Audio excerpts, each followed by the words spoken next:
Hey, it's Soul, and this is Warcraft Weekly, disobeying the doctor's orders for the sake of you. You can help support the channel by liking this video, subscribing for more WoW coverage, and catching me where I'm live.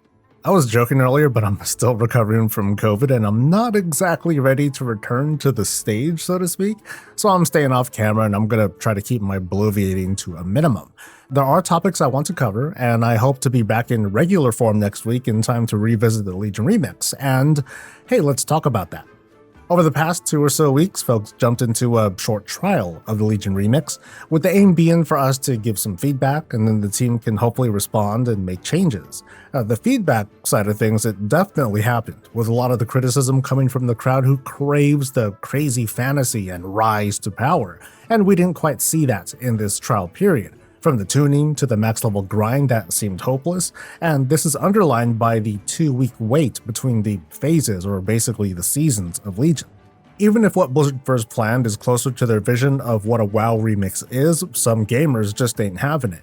They don't want to play all of Legion necessarily, they want to get maybe a quick nostalgia trip if they haven't played through it in a while, or they otherwise want to have an arcadey power fantasy. They want like tons of rewards and easy levels for alts, as if we haven't been having that on a regular basis already. Some people were shocked over what Blizzard had first planned, like, oh my god, do they even listen to their fans? And here's kind of the thing, they did. Back during the Mesa Pandaria remix, underneath the frogging drama and other complaints like scaling and raid finder or dungeons being all out of whack, were players who just weren't having fun. They didn't imagine the remix would be the high-speed race to the end of a dungeon or raid where most of their time was spent trying to chase corpses to loot.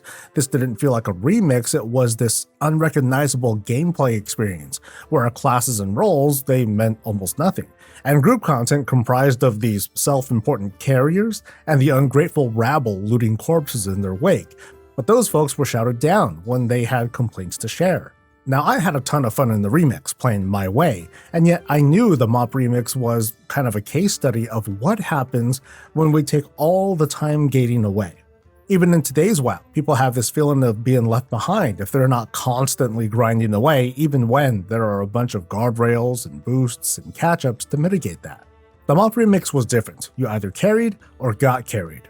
I'm not saying it wasn't fun for people blasting, I'm not saying it wasn't lucrative for people who rode that bronze train. But anyway, changes are coming to shift the needle away from what felt like Legion Classic and a bit more towards that MOP remix kind of gameplay, and I'll cover the changes sometime next week. And credit to Blizzard for having this sort of test cycle in mind, because they could have done just another weekend test like they did for the MOP remix, or no test at all, but hey, here they are pledging to resubmit for more feedback. We're seeing the system at work, and I think that's cool. But now I want to pass this over to you folks, and I'm going to try to keep this simple. How fast do you think the Legion remix should feel? Should it be ungated, as in screw the casuals, don't let them ruin our fun? Or is there room to help put folks of different play habits on a more even playing field? In a recent statement, the husband of Evitel just all of a sudden brought up, oh, hey, you know what? Quality ranks are being nerfed for midnight. We don't have specifics. And in case you're wondering, no, we didn't learn about how professions work during the big Legion reveal back during Gamescom 2015 either. We had to wait for some interviews for even a few hints. Whatever the case, we don't know if it's true yet, and hopefully we'll learn about this soon in the upcoming alpha.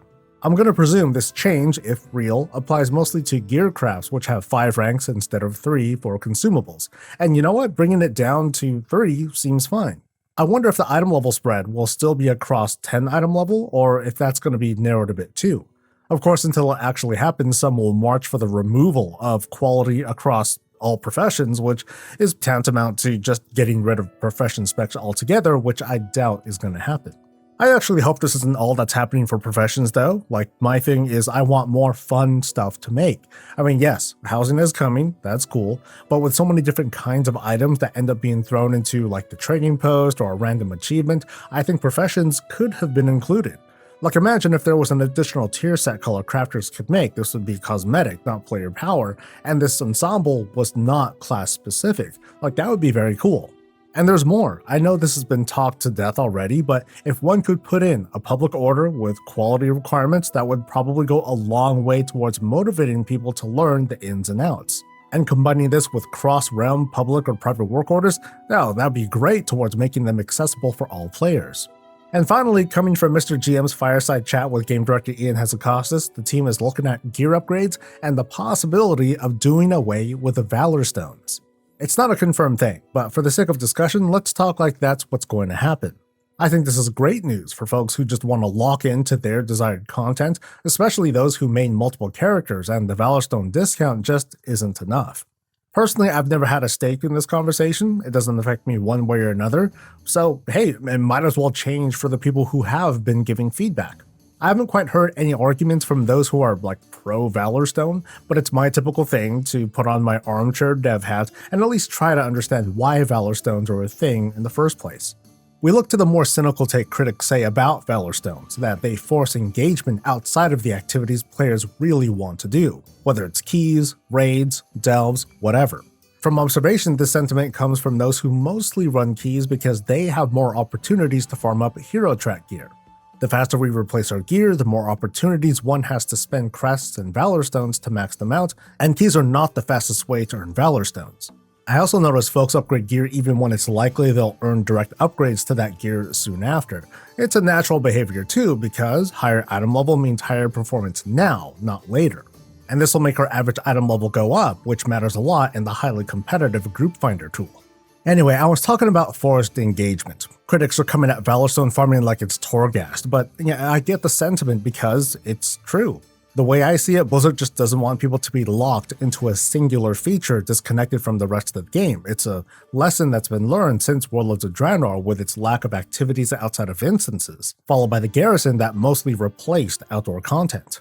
We notice a lot of this interconnectivity with WoW these days. There's tons of ways to gear up from different sources and obtain the resources needed to upgrade and craft gear, or to gear up from solo, small, and large group activities. Removing Valorstones is to answer a criticism that's lasted for nearly 2 expansions, and now if this goes through, we'll see how player behavior shifts. I imagine it won't be noticeable by what I'll claim to be the vast majority of people, because this so-called vast majority of people don't run a bunch of keys across multiple alts. I think the worst outcome out of all this is those players now complaining there's no relevant content in the game for them because everything else is optional. There's nothing forcing them to peel away. But that's a tomorrow problem, and I invite you to share your thoughts. That's the show, and I appreciate you listening on the fun times. Hopefully next week I'll be back streaming and chatting and hanging out. We'll hopefully be checking out the updates to the remix, and we're on Alpha Watch. Stay tuned for when that starts and who gets into the first rounds, and maybe you'll watch as I fully descend into this quiet, cozy, all-day player housing stream. Well, that's one possibility. Let's give a shout out to our awesome patrons, and to you, viewer, you made it to the end, you fed the algorithm. Please like this video, subscribe for more WoW coverage, catch me live, and I'll catch you later. Stay safe, definitely stay healthy, and stay breezy.